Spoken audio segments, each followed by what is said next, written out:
In this episode of The Orange Soul, we will unravel more symbolism. The repeated themes are there for a reason. I will start with I Pet Goat 3. I know many people don't think there's much of anything in these new animations, that Heliofont was better and more multi-layered. However, I do think there is something to these new animations. While the animator is more Islamic focused, it is apparent the author is still aware of some of the same satanic symbolism as the Western counterparts provide. For this video, I will focus on the parts that I noticed that relate to the Orange Soul. Now, the first image I will show from the animation is that of Trump fighting Putin. Well, as many of us knew, Trump wasn't going to stop the war in Ukraine. I even made a video talking about that. First, Trump says, "Let the kids fight it out," then state that it's not our war. Now we are sending weapons and working on more sanctions to put on Russia, just like Biden did. New boss, same as the old boss. Trump and Putin are fighting on a Chinese tower. China is their foundation, and right next to the Chinese tower is a pyramid with an all-seeing eye. The all-seeing eye is watching over Trump and Putin to make sure everything is going according to plan. It is important to note that the all-seeing eye is blue, for now. In this next image, we see a UFO leaving the pyramid as it was just hovering over the eye. As we can see, there are many Chinese towers. I think these towers represent countries, as the world is supposed to be like China.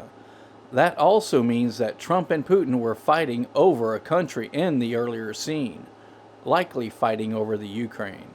It is when the UFO goes from the top of the pyramid to land and goes inside that a change occurs. This is when the color of the pyramid's eye changes from blue to orange. Yes, the eye is now orange. The eye is the window to the soul, the Orange Soul. It is during this exploration of the Orange Soul that I discovered the color scheme of orange and blue. So the author of this animation is aware of it. Changing the eye from blue to orange. The color combination isn't random. As I mentioned, it is apparent the author is aware of Western satanic symbolism. Now, the author of I Pet Goat 3 uses this Green Archer character as Islam's savior, who will save them from the Western forces, basically. At least, that's the story they give. However, the Green Archer has arrows that shoot down a bald eagle, so the Green Archer represents a biological event. The arrows represent syringes, so the Islamic savior has to do with the biological event. In this image, the Green Archer cuts off the head of the bull stock market. We already know that the biological event will force everyone into the new currency system, so the bio event kills the stock market. The Green Archer also uses its sword to stab the pyramid in the eye. The sword could represent a syringe. What do you think? So it's possible the syringe is connected to the Orange Soul once again. If someone took this at face value, they would think that Islam is trying to stop the pyramid. I don't believe that is the case. Here's why. There's a strange connection between Muhammad and the Baphomet. Apparently, the old troubadours back in the First Crusade used the name Baphomet instead of Muhammad. The troubadours continued to refer to Muhammad as Baphomet all the way into the year 1195. The association still continued into the year 1250 in literature. So the question becomes, is Muhammad an incarnation of the Baphomet? Regardless of the Baphomet-Muhammad connection, the Orange Soul symbolism is still there. Does this mean the author thinks the entity at the top of the pyramid has an orange soul, or something else? What do you think? Well, let's move on to the next part of this Orange Soul exploration. The next use of this symbolism comes from a Transformers movie, The Age of Extinction. It released in 2014. So let's get started. The devil's in the details. Here's the first clip. Know that, Kay. Dude, rude. Look at these two June bugs. Whoop, mama. Hey. What did you see? Well, let's go in order. A truck with a trailer drives in between the two characters in the scene. The truck is specific. It is a Dodge Ram truck, a ram, a goat. The Ram truck is pulling an orange trailer. What's in the orange trailer? If you couldn't hear it, there were pigs in the trailer. Pigs in an orange trailer being pulled by a ram. The pigs representing the demon-possessed pigs from the Bible. They are in an orange trailer, associating the orange soul with the demonically possessed. The demons being pulled by the ram, the goat, Satan. But that's not all in the short scene. The truck and trailer goes through an intersection in between the characters. An intersection is a crossing. It is an X. But wait, there's more. Mark Wahlberg's character is from Texas and the other is from California. The one character refers to the two girls passing by. One is wearing red, the other blue. He calls them June bugs. The month of June is the 6th month. There are two girls. That's 6 and 6 for 66. Also, a bug can be a virus. The characters then go into an old movie theater. What do they find? Here's the clip. I only remember one. Hey, heads! Ow! They find a football, a pigskin. The demon-possessed pigs once again. Remember, in one of my previous Orange Soul videos, I mentioned O.J. Simpson, nicknamed the Juice for orange juice. He was a running back who carried the football, an association between the orange soul and the pigs also.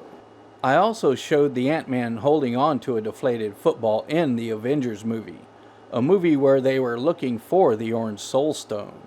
Check that video out if you have not. Finding the football in the theater connects it to the previous scene where the pigs are being hauled by an orange trailer. The next scene from the Transformers movie is at their version of the CIA headquarters. As you can see, there's a dome in the background. What's at this facility? Their new creation, a robot with an orange soul. Here's the clip. I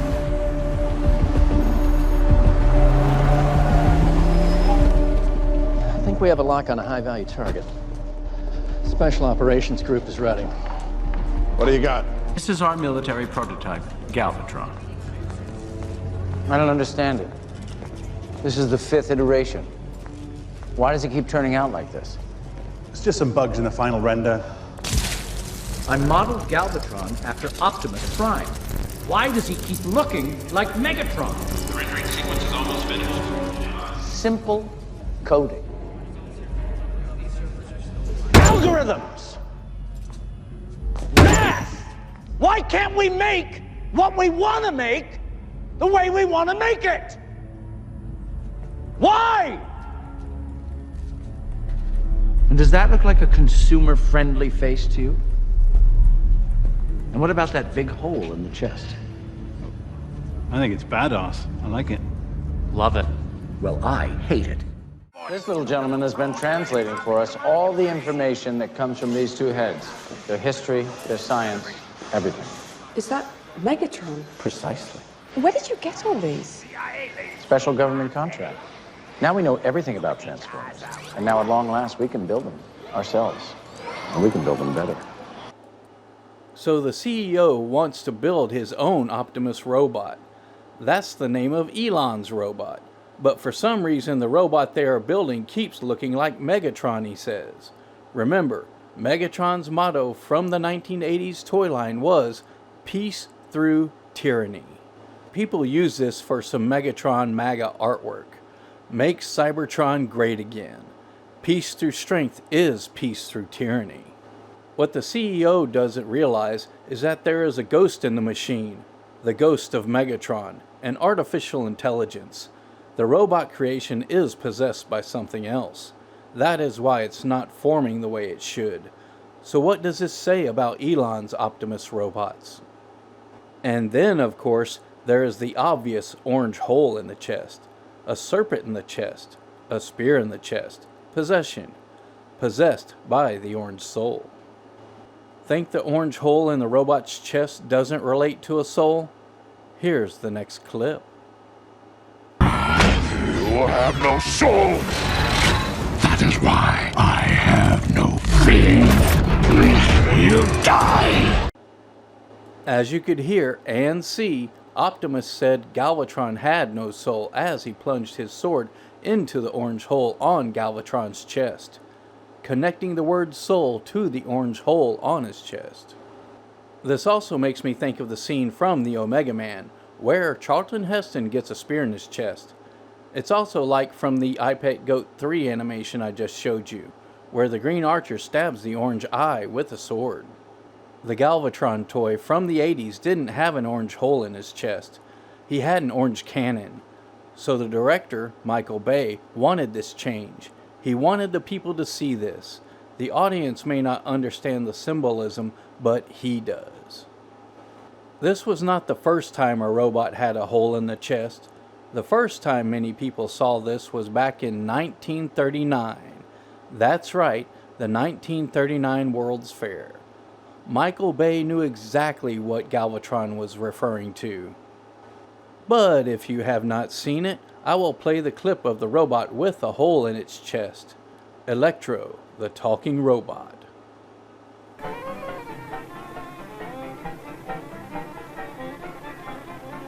It wasn't Oz, no. But there was a Tin Woodsman. Electro, come here. And here he comes, ladies and gentlemen, walking up to greet you under his own power. I present to you Electro, the Westinghouse Moto Man.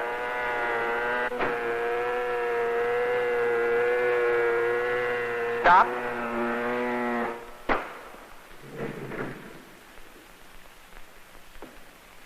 You see, all I need to do is to speak into this phone, and Electro does exactly what I tell him to do. Sometimes.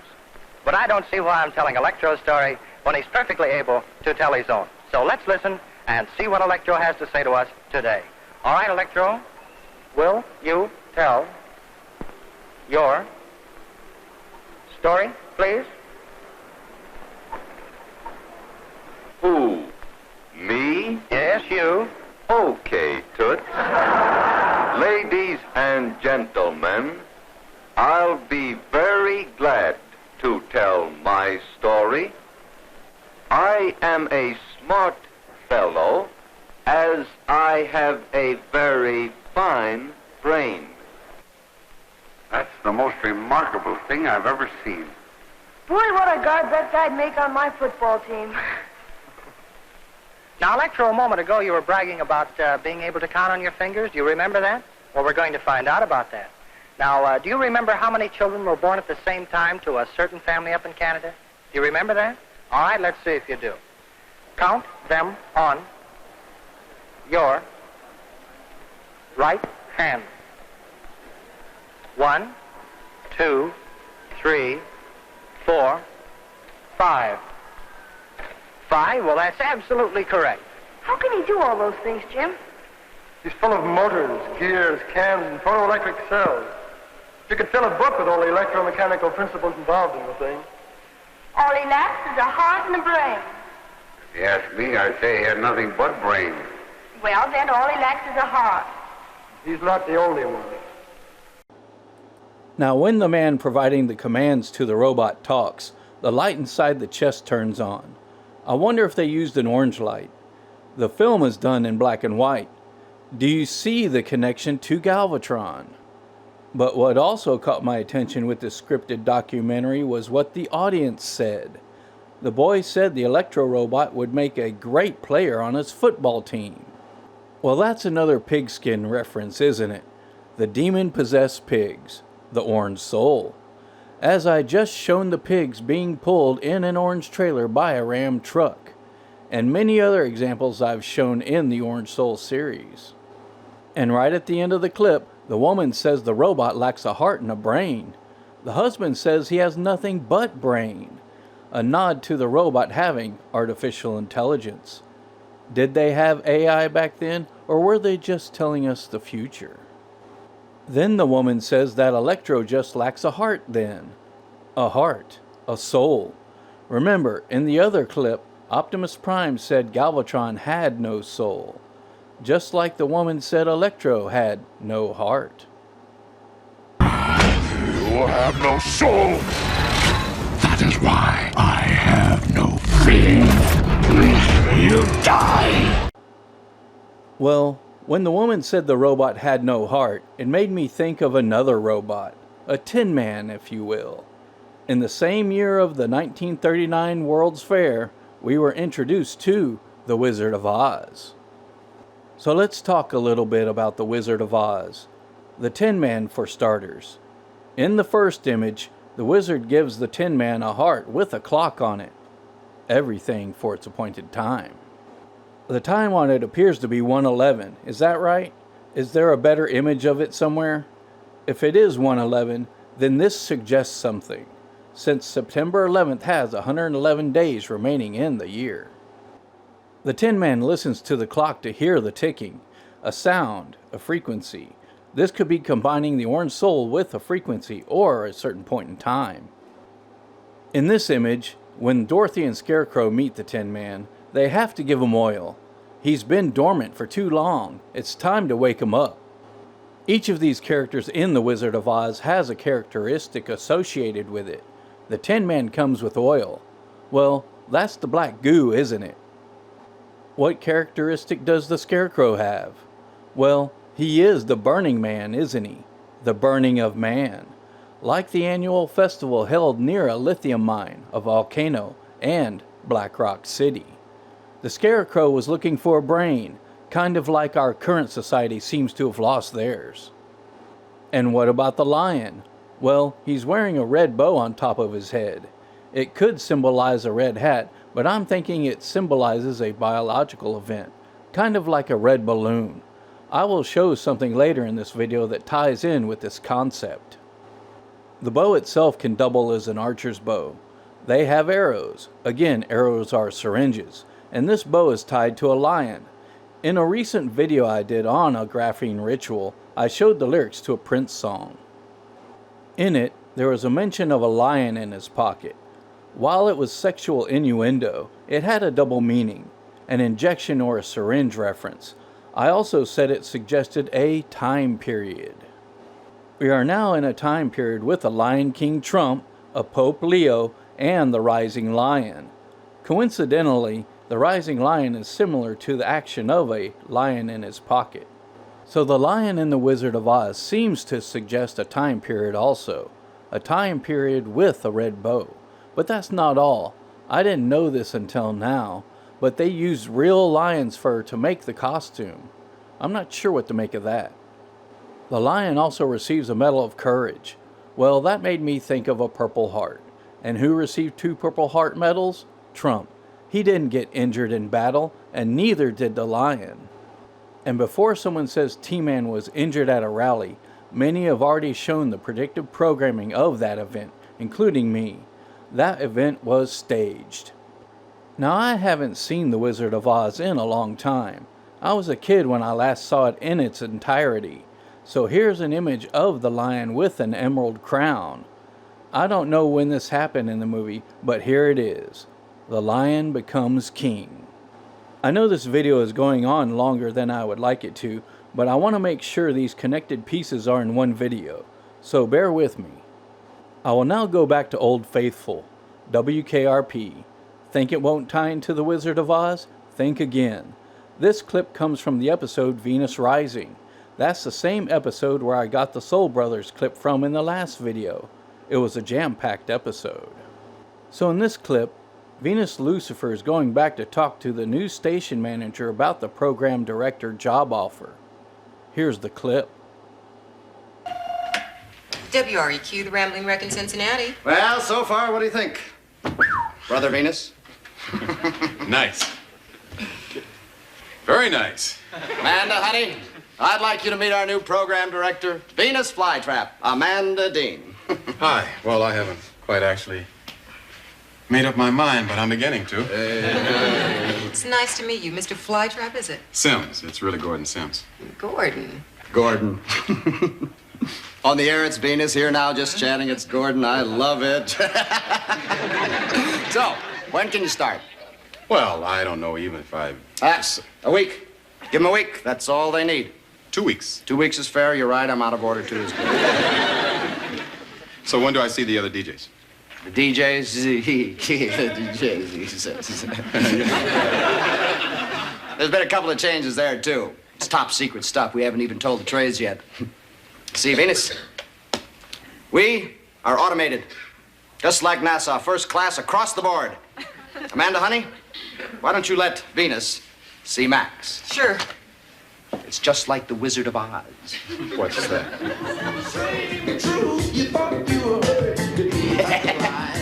Max is our disc jockey. 24 hours a day, plays all our music.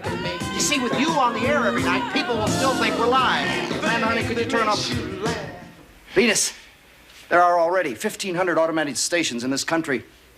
Do you realize that if you buy your news from a national service, you could run an entire station with no people? No people. Think of that one. It's an ugly thought, but think of it. So what do I do around here? Not much. I mean, the music is programmed out in New York, so all you have to do is just tape a couple of things, interviews and so on, so the people will still think it's all coming out of Cincinnati, and that's about it. It's perfect. Venus, just... See, Meglo Communications is it's a great company to work for. The opportunities are limitless. We're very proud of our affirmative action program. Affirmative action? Hey, hey, hey. You know about that, right? Huh? Mr. Reale, it's New York. New York? A call from the largest city in the United States. I'll take that one. Well, Venus, just give me 5, and then I want you to meet the salesman. 14 of the most gung-ho guys that you would ever want to meet, huh?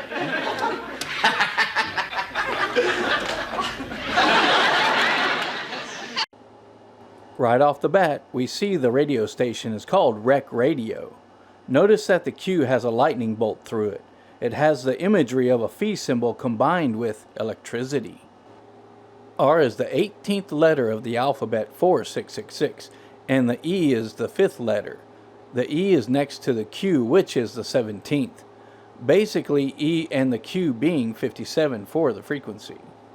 The manager tells Venus there are no DJs and that they are automated, that it's top secret stuff. They call their automated DJ Max, and that it's like the Wizard of Oz. So this is Doge basically, replacing DJs with automation, replacing jobs with artificial intelligence, making DJ Max an early version of AI. As they open the blinds, calling it the Wizard of Oz, calling artificial intelligence the Wizard of Oz, hidden behind the blinds because people are blind. So the question becomes, has AI been running things all along? He says soon it will be possible to run a radio station with no people, and he's excited. Money over people. The music the station plays comes from New York, the Big Apple, the Big Sin. New York is running the show basically, not surprising, with Trump, the UN, the pharma companies, and more headquartered there. I'll take the time to tell you that the pictures that are hanging on the walls in the lobby have the red, white, and black color scheme, the colors of evil. Now the next clip comes from the same WKRP episode, Venus Rising also. Earlier I said remember the red bow that the lion had from the Wizard of Oz. But there's more in this clip than that. Porker's Paradise sweetmeat treats. Come in. Oh, hi, Travis. Thanks for knocking. Somebody gave me a ham. Big sucker, isn't it? Yeah, I know. I got one, too. Oh, yeah? Mm-hmm. As a matter of fact, I think we got 200 hams. They're in the storeroom. Why? Well, I'll let the man responsible explain. You guys heard about Venus, have you, huh? Tell us about the hams, Herb. Venus has got some big news. The hams? Okay. See, I've been calling on the Porker's Paradise people for about, 2 years now. They just would not advertise on WKRP, so I got to thinking. just what could I do? Got an idea. How about a trade-off? They bought it. Nessman's got a sponsor, and we've got a lot of ham. Gonna spoil. No, it can't. You see, because this stuff is, well, it's not exactly real meat. What is that? I don't know. But it can't spoil. Good grief. You know, I don't get any respect around here. You don't get any I respect come up around with here. some You don't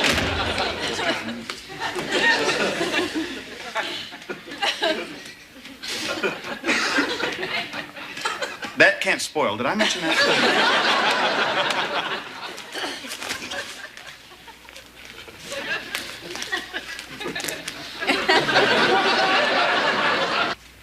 Oh, Herb, by the way, thank you for the ham. You want another one? No, I think 6 will be plenty. I'm gonna keep one and give the rest to my mailman. He has a bomb shelter. You know, Jennifer, you're the only person that's thanked me. Well, how about that? Who would have thought WKRP would have told us about lab meat long before it existed? But this lab meat that Herb gave as a gift is tied up in a red bow. So does this mean that the lab meat has something in it related to a biological event? Is it injected with something? Remember, Herb represents Quetzalcoatl and Abraham Lincoln. The first hypodermic needle was created during Lincoln's term. Also, the fake ham is wrapped in gold foil. Is that a nod to the coming golden age when this stuff would be distributed, or something else? What else in this scene? Well, Carlson hands the fake ham to Herb like a football, like a quarterback would hand the pigskin to the running back. So this is yet another pigskin reference. That scene was in the same episode with the Wizard of Oz artificial intelligent DJ and when Venus Lucifer was talking with Apollo Andy. Venus saying that him and Herb were soul brothers while wearing an orange shirt, the orange soul. Connecting the pigskin once again to the orange soul. In the Transformer clips I just played, the pigs were in the orange trailer, just before the characters played with the football pigskin. So then I have to ask the question, since the demons were put into the pigs, and now there is a fake ham, is it just another medium for the real thing? Kind of like AI, just one more conveyance for an evil spirit. Hold on, I just noticed something while putting this video together. I almost missed it. In the radio lobby for Rec Radio, in the WKRP episode, there's an actual sculpture of a 57 frequency tower. It's right below one of the wall pictures. Amazing! That's pretty exact. Wow. So they didn't just know about the 57 frequencies years ago. They actually knew what the towers would look like. Remember, this WKRP episode is from 1980. I hope you can see the image good enough. So if there were any doubt as to whether these Satanists have some clairvoyant abilities or great long-term planning skills, this image should put that to rest. That's too exact. And notice the picture above it. Now separately, I'm not sure what to make of it. However, if the picture is dropped down behind the 57 frequency tower sculpture, so the white center is behind the top of the tower, what do you see? It looks like the imagery for a radio signal, with each circle getting darker and larger, suggesting a limited range. Am I expressing this correctly? Do you understand what I'm trying to say? With the picture and the sculpture together, they can be seen as a radio tower. And while I'm thinking about it, notice below the letters for Rec Radio, we see the letters RAM for another goat reference. It's too bad I can't see what the whole word says. Well, this video has gone on long enough. I hope this helps us to understand this world in which we live better. And let's keep Jesus in our hearts and keep our eyes on heaven.